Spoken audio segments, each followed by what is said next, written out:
waiting for you all summer, and we're so glad you're finally here.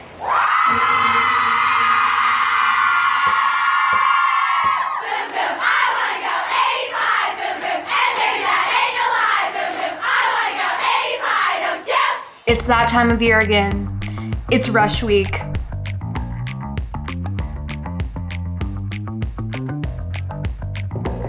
Young women all over the country right now are basically speed dating each other to get a spot in a new house or get the girls that they want in their houses. It is chaotic as it sounds. Doesn't matter if you're rushing or not, you can be a beautiful goddamn independent who has no interest in this way of life. But I know there is a surge in curiosity because there's a lot of sorority stuff and Rush Week things going viral on TikTok right now. Rush, day 5, OOTD. Hey all, so it's the last round of Sisterhood. Tomorrow's bid day. So excited.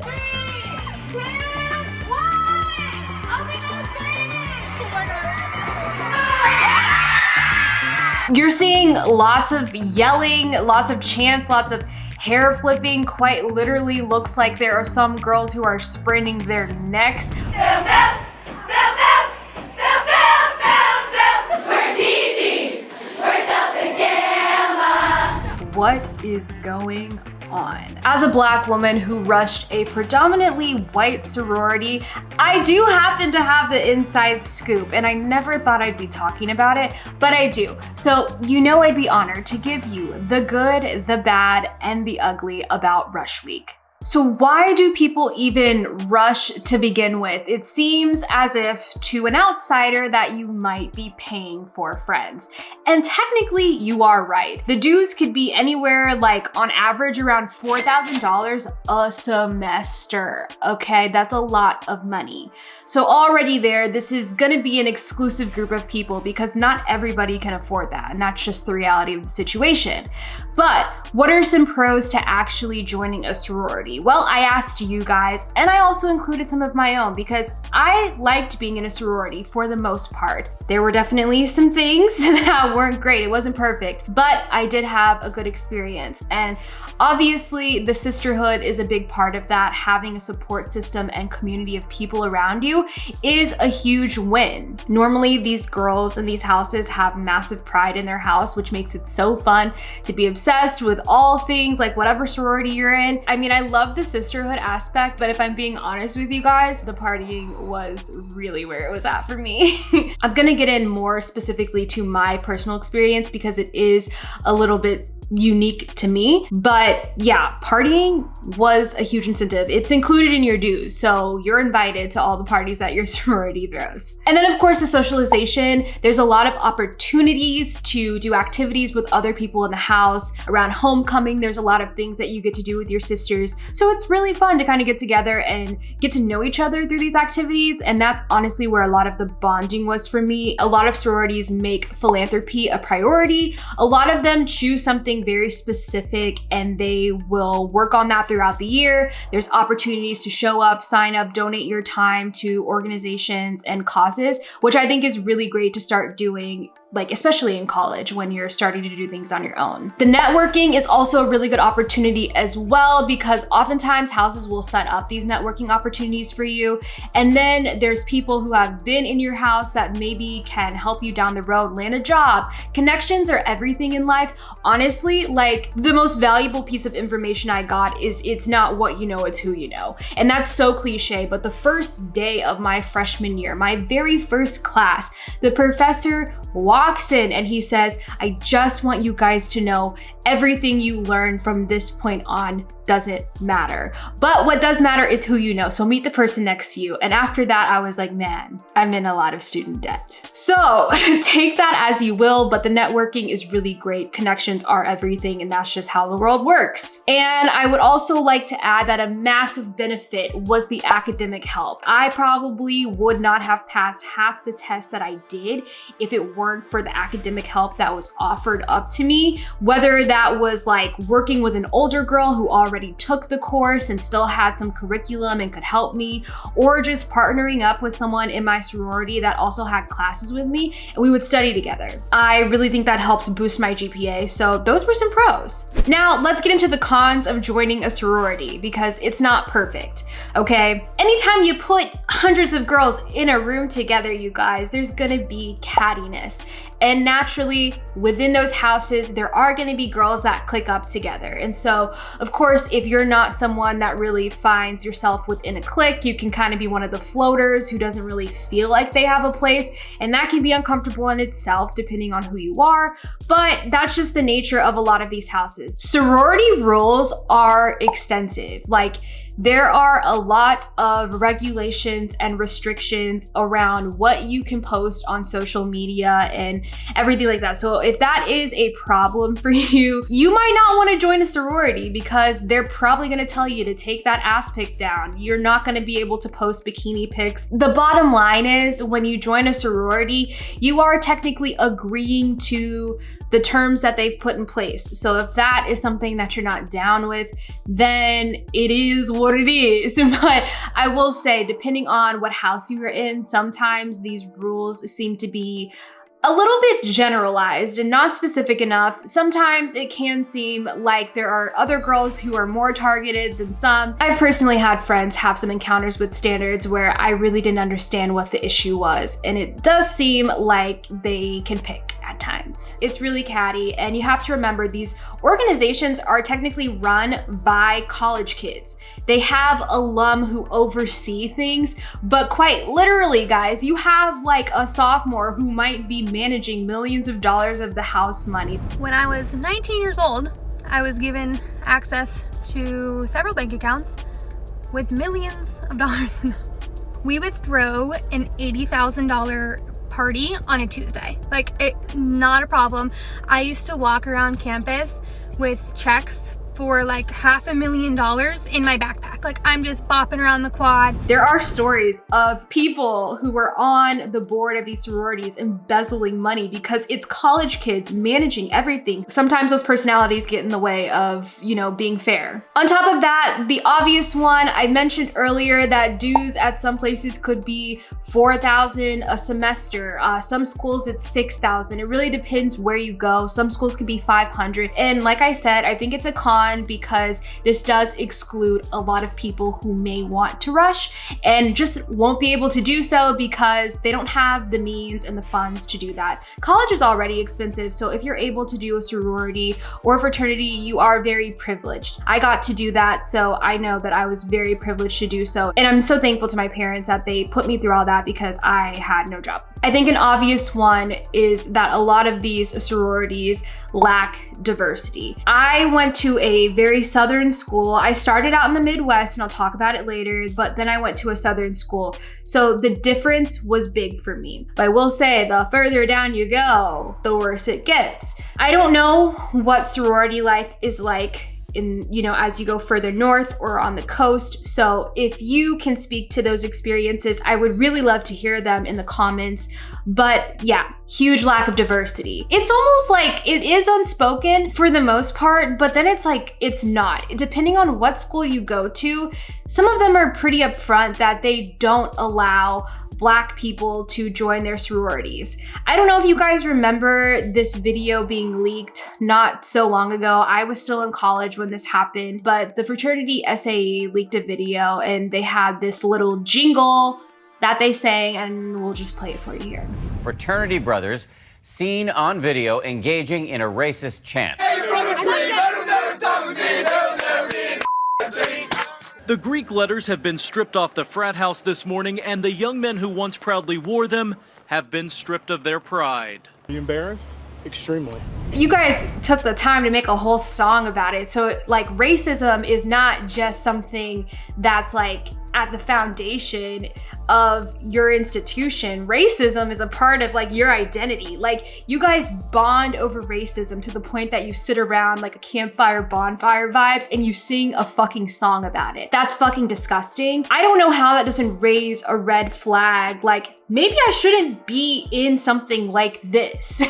Maybe this is actually fucking evil that I'm giving my money to continue this kind of behavior. Did anyone ever think about it? I don't know. On the female side of this, as it relates to sororities, I have never experienced overt racism. Sure, there were plenty of microaggressions, but we'll get there later. But in terms of what I experienced, it was never overt racism like I feel the men had within fraternities. And I only wanted to touch on this for a second because I noticed such a big difference between it. Like guys had no shame in being so public about being racist. I had walked into fraternity houses. I had seen Confederate flags everywhere. I had seen so many offensive things that I tried to just like ignore so that I could have a decent college experience and not have to worry that people there probably hated my guts. But what was I gonna do? Like I literally was one of very few people who were Black at this school, but also within my sorority. So it was hard for me to cope with like, what is the best thing for me to do? And there were many times where I thought that I should maybe just not do a sorority. One, because it was expensive as fuck and I felt bad that my parents were paying for that. But I was dead set on not letting these kinds of people compromise my experience. And I am so proud of my younger self for rushing a predominantly white sorority and getting through the things that I got through, because I probably couldn't get through internet trolls today without it. So thank you. Let's get into the background within Rush Week itself. So this has been all over the internet and I think people are like, what's going on? I mean, it's to the point now that people are asking Netflix to do a whole show surrounding Rush Week because people are so curious. So there's basically two sides to Rush Week. There are the new girls coming in who are fresh out of high school, going to be freshmen, or maybe they're transfers, but usually these girls are referred to as PNMs, which stands for potential new members. So they're the girls who are going through Rush. On the flip side, there are the people who are recruiting and they're already in houses. I don't think there's a special word for them because they're normally just referred to by whatever sorority they're already in. So these people come in like maybe 3 weeks before school actually starts and they start prepping for Rush Week. So during this, they are assigning roles, you're kind of making up skits, like each day is a theme within Rush Week. It is a whole to-do. On top of this, they are already scoping out girls that they want to take in. So you may think that when you go into Rush, that every girl that's rushing has an equal chance, and that is absolutely not true. Here's everyone who's coming to Rush. There are legacies, there are the it girls that everybody just wants, like every house probably wants them. And there are like siblings who maybe have an in-house sister. So depending on like how many of these you have, how many advantages you have, like you are gonna be more prioritized. It's not just a one-sided street where it's like the girls coming in are looking for their new house. The houses also want a very specific type of girl and they're also trying to get the best of the best. So it's a two-way street there. So on the back end, they're already pitching their sisters, legacies, all that stuff. They come up with these cute little songs because the songs help you remember the names of girls because there's a lot of people who come through. There's a lot of Sarahs, Emily's, like you gotta figure out who's who, and it's very complicated. But the interesting part is when you're rushing, like everything is very strategic. It's not just like you're coming in and talking to someone. Usually they have you go with a very specific person, especially like if you did have a sister who was in house, they would make sure that your sister probably got to talk to you at some point or another. So they line up in a specific order so that people can talk to certain people, or if someone from your high school comes through, you can talk to them. And a lot of the times that's just like a courtesy because you want to feel welcome in the house. And I will say that the girls do oftentimes go out of their way to make girls feel welcome. Not all the time, but they should. It is a long, tiring week, especially for the girls who are recruiting because they're coming in early to prep.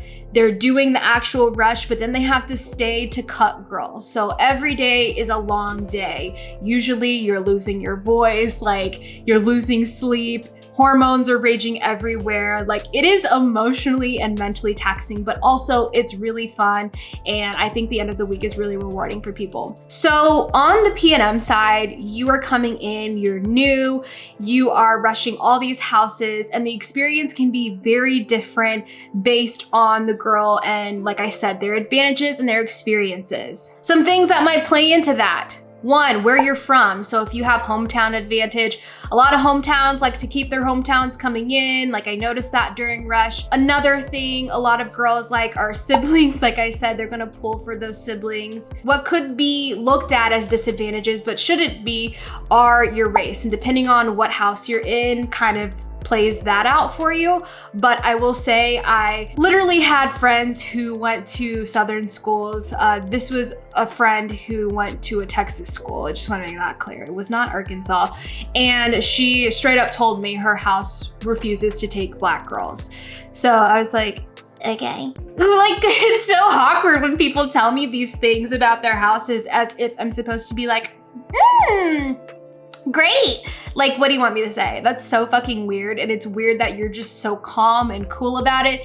So that's how I realized a lot of my friends from my hometown were racist. Yeah, baby. It's true though. Those Texas schools are bad too. To all my women of color who have rushed, big hugs to you. I understand. I love you. And it's not fair. It's not fucking fair that you would ever choose to not rush a girl who is qualified, probably better than half the roster, because you don't like the tone of her skin. Like, kick rocks. I remember also when I was rushing, like, I would always immediately look for someone who was a person of color. Anyone. I was dying to know. For me, like, subconsciously, I think I was looking like, are they gonna even consider me at this house? Like, that's how I felt during rush week. It didn't change the way I approached the house because I was gonna treat everyone the same. I was gonna give my best because you just never know what goes on behind the scenes and you don't wanna make any assumptions. But I was always like, is there anyone here that's not white, blonde, or brunette? Sometimes during my rush experience, it was interesting because, like, if I got invited back, some of them made an effort to put me with a minority. I don't know how to feel about that. I think a lot of people of color who go through rush, you kind of do that like gaze at first. When they open the doors, they start doing the chant. It's like, white faces, white faces, white faces. And like, that's kind of the initial reaction for me. So I don't know if any of you can relate to that rush predominantly white sororities, but let me know in the comments because that was something I always did. So basically at the end of every day, the sororities get together, they cut people who they want to cut.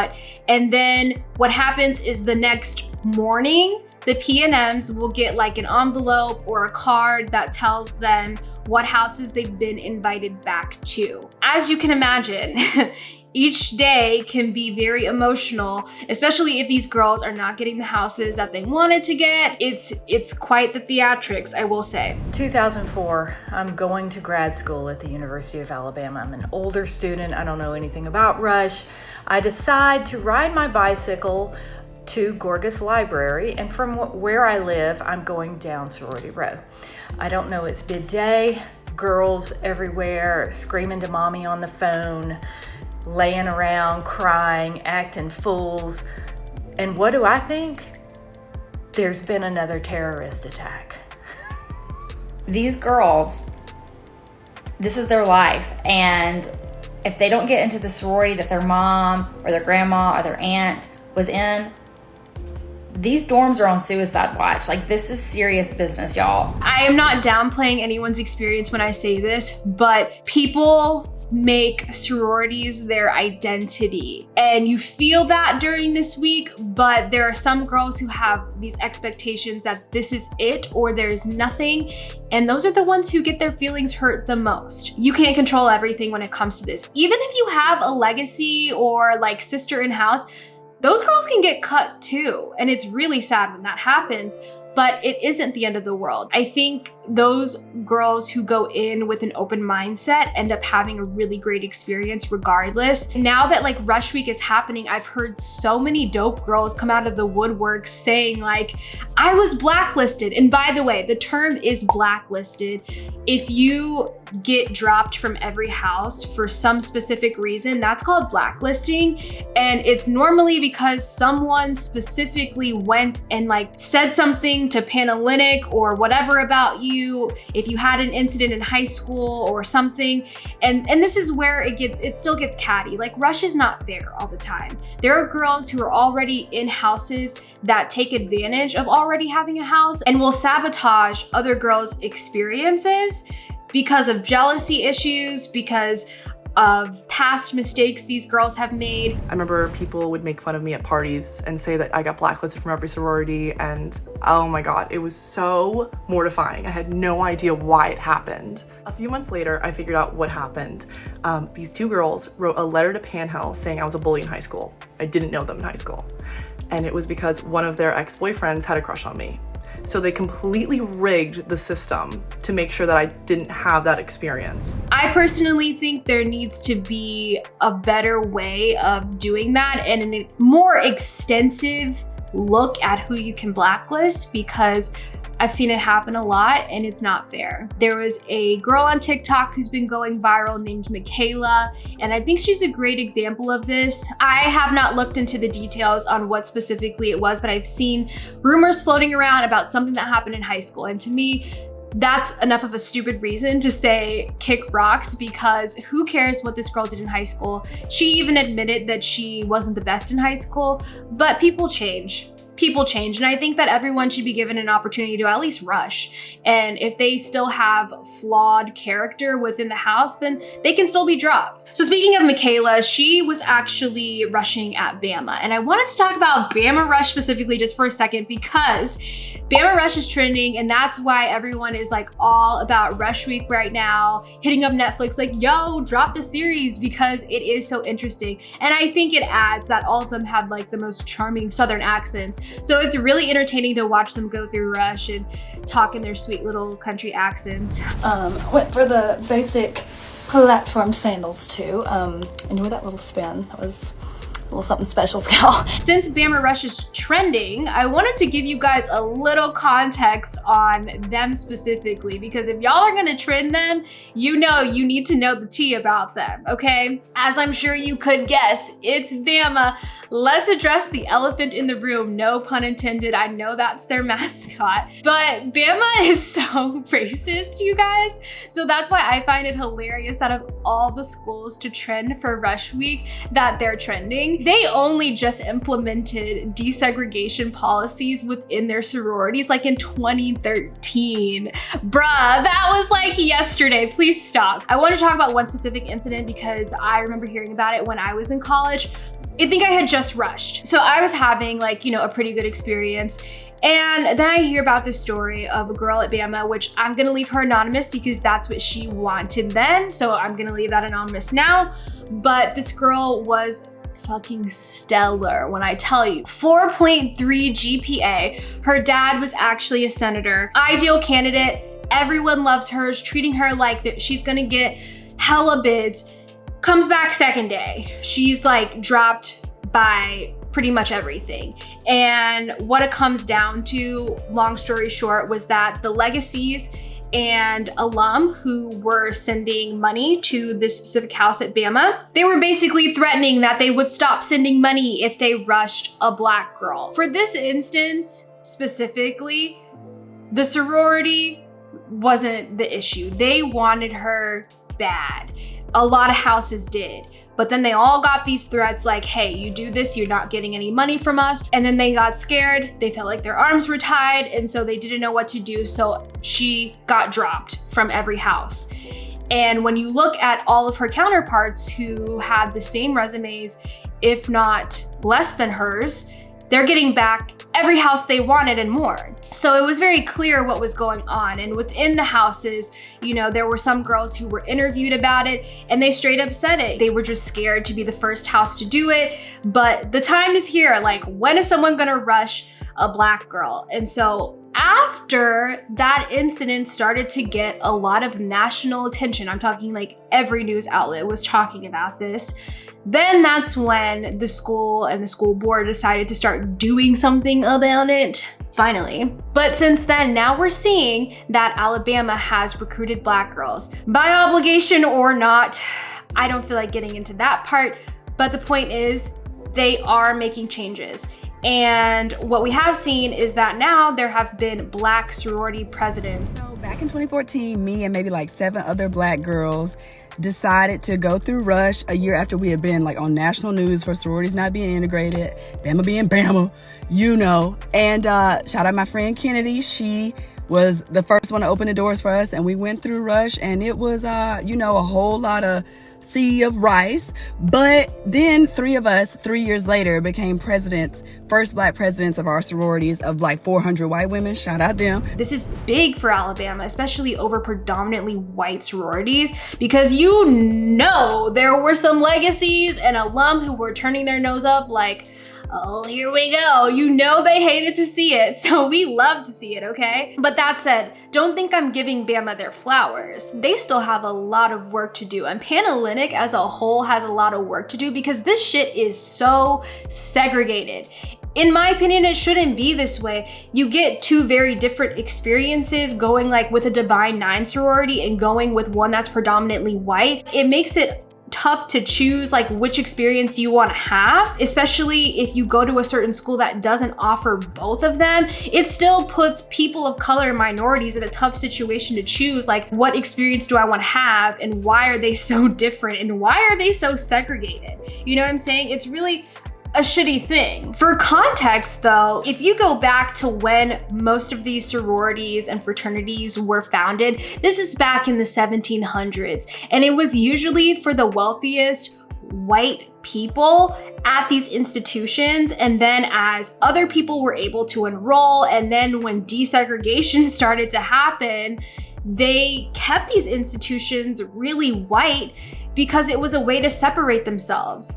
And it's actually a fact that it was still written in certain clauses that it was a white only fraternity or sorority or establishment, whatever you want to call it, until like the 60s or 70s. It was still written in there.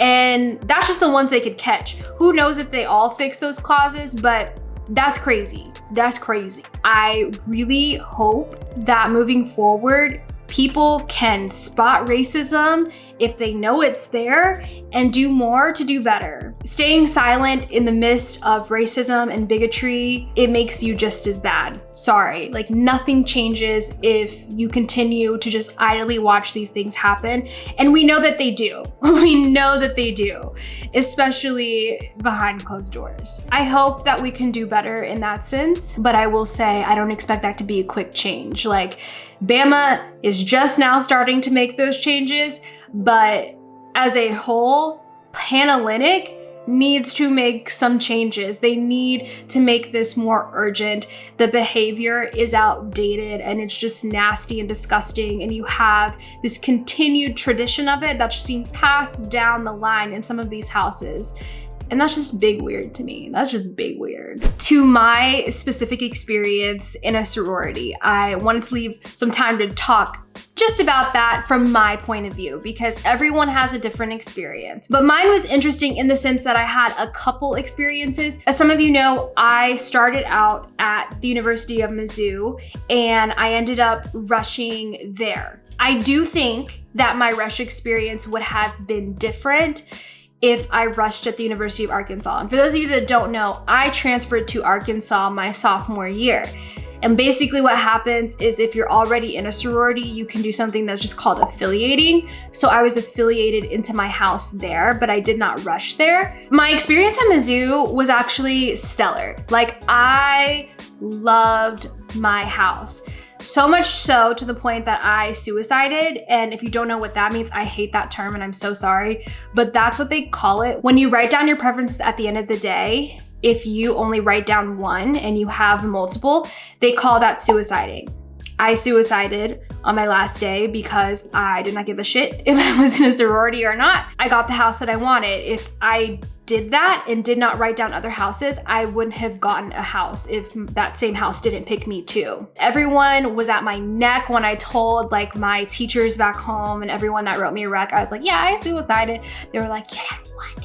You don't do that. I was looking at the dollar signs. I was like, if I'm not in love with this, I'm not gonna do it because it's expensive. In terms of my rush week experience, also had the best possible experience. I'm an extrovert. I like to talk. I'm literally talking to a camera right now. Nobody's giving me any feedback right now. I could talk to a wall. So when I came in these doors, the conversation was easy. I only had a few girls that really seemed like I was a burden with them, but I still kept the conversation going because that's who I am. And so I think my personality really shined through during the recruitment process because like I said, I had the attitude like, I don't need you, but I want to meet you and I'm happy to meet you and I love talking to you. Like I was just open-minded. Every day during my recruitment process, I got back like the maximum amount of houses. I did get cut from some houses that I really wanted, but at the end of the day, I still had my favorite one, so I wasn't tripping. As long as I had my favorite one, I was Gucci.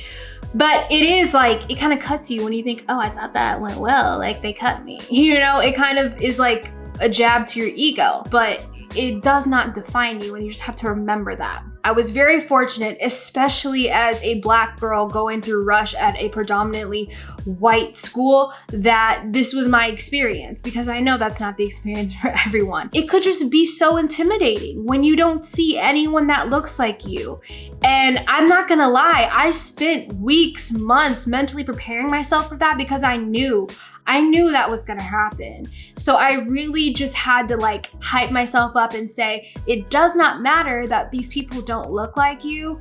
You still deserve to be here and you still deserve the experience. So it was a lot of mental toughness that went into that. Now, when I transferred schools, the experience was very different. Like the vibe at Mizzou with my house it was fucking lit. Like if I'm just being honest, those girls are so great.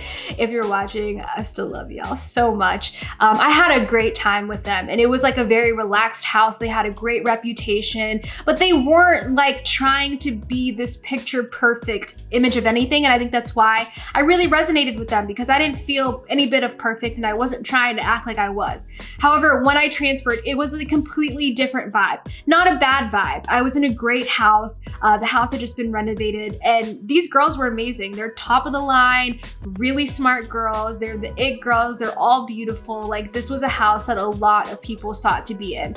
However, these were more of the good girls who did have the picture perfect image versus the house that I actually rushed where they were like, where's the tequila? I'm just saying, because I was at a much southern school, if I'm being honest, I did experience the microaggressions. I could tell that a lot of them were just curious about who I was and all those things, but didn't always come off in the nicest way. I really kept to myself more in this sorority. It just took me a minute to find like my people. You know, you just have to kind of find the ones that resonate with you. No matter what your experience is, if you do go through rush or if you plan to go through rush, I first want to say to y'all, for real, take the pressure off of it first. Because at the end of the day, you get to choose what your college experience is. The house you get in, yes, it's gonna impact, it's gonna influence the experience you have because you're gonna have to be around these people a lot.